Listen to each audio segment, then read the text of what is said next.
Before I start using my brand new used auger extensively, I'm going to change the oil. And it was pre-owned, but according to the seller, it had not been used, allegedly. And whether it had been used or not, it did sit outside for a few years.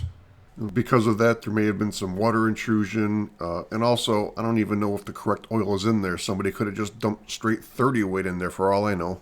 That's the fill plug there. That's the sight plug, I'm going to call it. The fill line, maybe. And somewhere around here is the drain plug. That's got to be the drain plug right there. So I'll go ahead and pull that and drain the existing oil.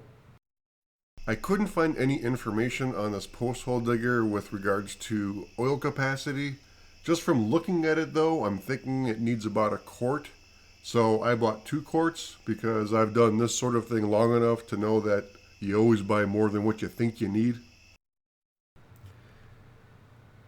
So I tried a standard wrench on this and it was slipping. So then I tried the Binford socket on that and it didn't slip, but it also really didn't want to move. I was kind of scared to pull on it too hard.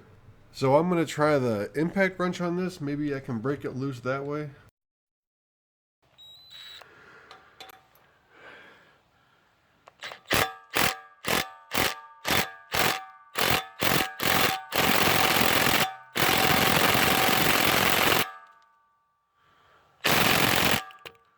I hit this with the impact wrench for a long time, more that's shown in the video actually, and it just didn't want to budge, and I could really force it, but I'd rather not because something bad could happen. So I'm going to go to plan B, which is pull the fill plug or the sight plug and tip this back over and let it drain from there instead.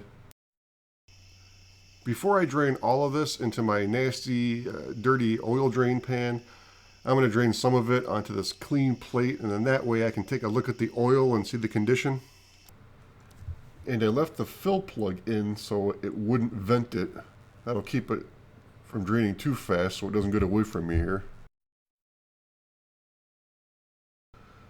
I'll finish draining. I tipped it back upright. I'll pull out the fill plug.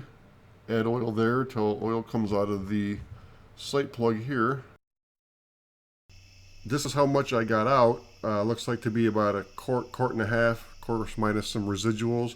So that's how much I'm going to have to put back in. First quart going in. It's taken a while. It's quite 80-90 weight. It's pretty viscous.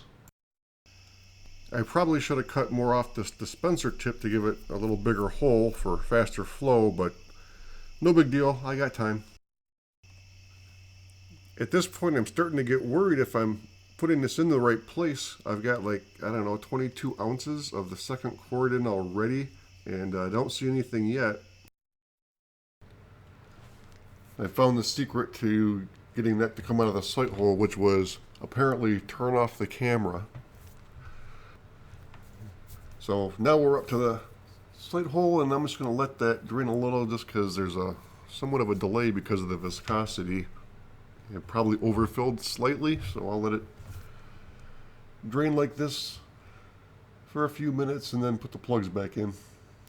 Going back to the beginning of the video where I didn't think this was really necessary, just wanted to be sure, and pretty much confirmed that after looking at the oil that I pulled out. It was very clean, doesn't look like it had been used at all. There was no contaminants or anything like that, but peace of mind is worth something, right? And next time I do this, I'll be sure to get that drain plug out somehow. If you never see another video from me ever again, it's because I struck oil while drilling a fence post hole.